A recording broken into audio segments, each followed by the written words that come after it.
Pero ang galing nga, hindi mo nga siya pwedeng basta-basta mapag-aralan kung saan-saan lang. Kaya napaka-swerte talaga namin. Tayo. Opo. May waga ang comedy. Opo. Kasi di ba, kaya kukunti tayo kukunti Pati mga writers. Kung madali yan, isang katerba yan. Yes. Mahirap talaga. Alam niyo yan.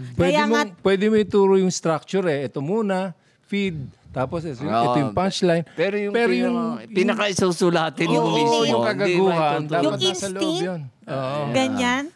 Absurd. At saka, ang nabibilib talaga ako sa pagsusulat sa Bubble Gang, yung maiksi pero buo. Yung ang galing kasi masisingit mo sa maiksi pero buo siyang storya. Yes. Hindi, kasi maganda, merong analogy si Brad Pitt Ang pinakamagandang comedy material, sabi niya, parang sculpture. Aha. So yung marami kang tatabasin, itatapon, tapos yung matitira yung maganda. Kasi pag ikaw nagsusulat, ang daming ideas. Totoo.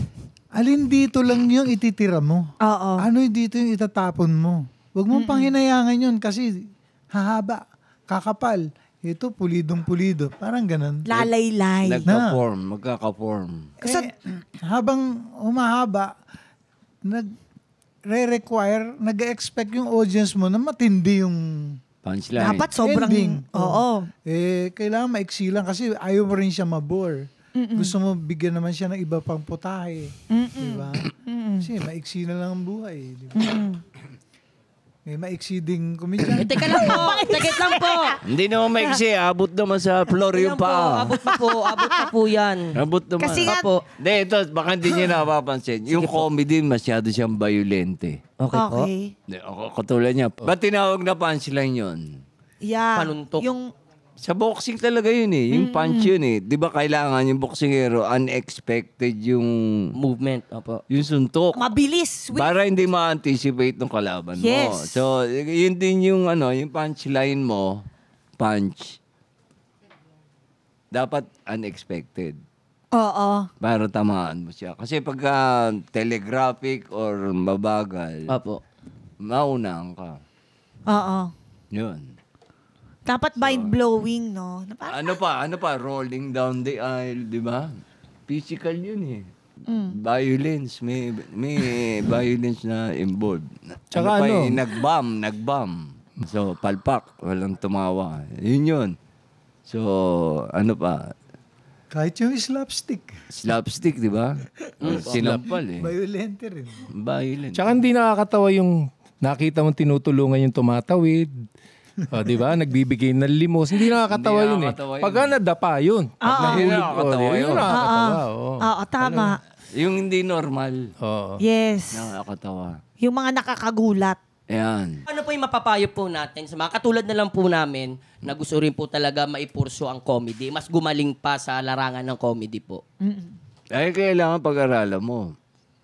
Swerte nyo nga ngayon dahil andyan sa online lahat, Tama. Di ba? So, kami noon, maasa kami sa libro. Naglilibro kayo. May mga... Ako. Anong mga libro Hindi niyo? ko alam sila. Ako, marami kong libro na tungkol sa comedy, tungkol sa buhay ng komedyante. Basta tungkol sa comedy, binabasa ko. Ako rin ganun. Hanggang ngayon, pag may opportunity na magbasa o manood sa YouTube ng tungkol kasi sa comedy, kailangan tuloy-tuloy Kailangan tuloy-tuloy. Hindi mo pwedeng sabihin, okay na. Magaling ka na. Yari ka. Yes. Ibig sabihin nun, hindi ka na magaling. Pag sinabi mong magaling ka na, hindi ka na magaling. Aral. Tuloy-tuloy. Hindi lang naman sa comedy yun. Sa lahat ng... Sa lahat ng hanap buhay yun. Direct advice, papapayo Ano mo. ba to? Yan na ba? Ayan, tara na. Tara na. Di ba? Wait lang. Meron pa. Meron pa. Susundo pa ako sa apo ko. Tapusin niya daw. Kanina pa siya ganun ng cellphone. Papapayo mo na lang. Ano ba? Isang Sa mga buwan? gustong maging komedyante, magsulat. Pang isang buwan ba itong ginagawa? Huwag nyo nang tangkain. Bakit? Ha? Kami na lang, ha? Napakahirap. Yes. I second the motion. Napakahirap. Mahirap talaga. Kasi makakadagdag pa kayo, kalaban pa. Konti na nga lang kita. Palakpakan natin ulit, Kuya Isko, Kuya Chita